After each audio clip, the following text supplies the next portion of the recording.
Halo, selamat pagi sahabat. Assalamualaikum warahmatullahi wabarakatuh. Bagaimana kabarnya hari ini sahabat?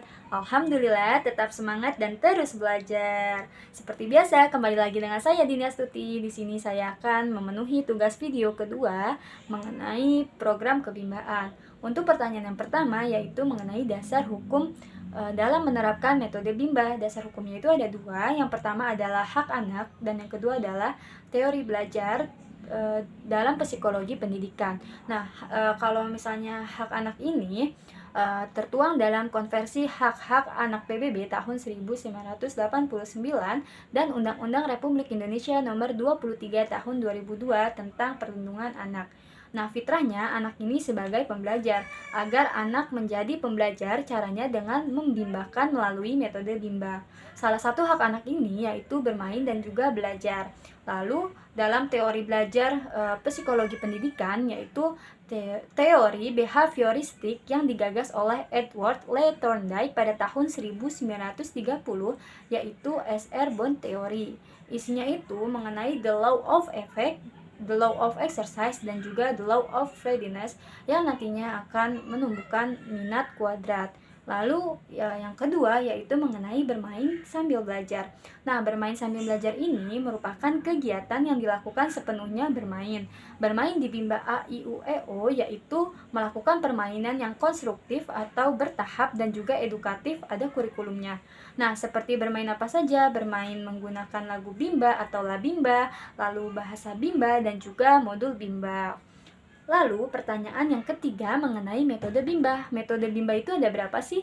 Nah, metode bimba itu ada 4. Nah, untuk yang utamanya itu ada 3, yaitu fun learning, small step system, dan juga individual system. Sedangkan tambahannya adalah variation skill. Nah, saya bahas satu-satu ya. Untuk fun learning ini merupakan proses belajar yang sepenuhnya menyenangkan bagi anak.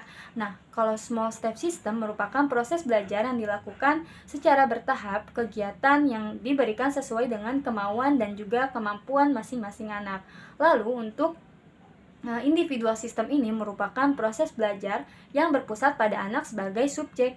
Lalu pendekatan yang dilakukan sesuai dengan keadaan masing-masing anak. Nah, selanjutnya variation skill merupakan kemampuan yang harus dimiliki setiap motivator dalam memvariasikan aspek bermain dan juga belajar.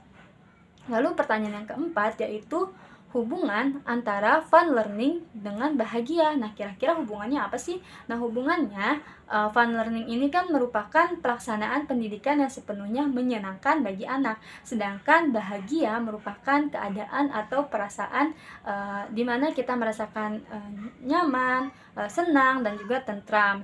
Nah, karena fun learning itu menyenangkan, bila kita melakukan sesuatu hal yang disukai, rasanya pasti kita ini akan senang. Lalu bila proses belajar dilakukan dengan senang, secara terus-menerus hingga terampil dan juga tanpa disuruh, berarti minat belajar sudah mulai tumbuh. Nah, jadi jika proses belajar sepenuhnya fun learning atau menyenangkan, maka akan menciptakan perasaan senang atau bahagia. Seperti itu. Mungkin sekian yang dapat saya sampaikan. Kurang lebihnya mohon maaf. Wassalamualaikum warahmatullahi wabarakatuh.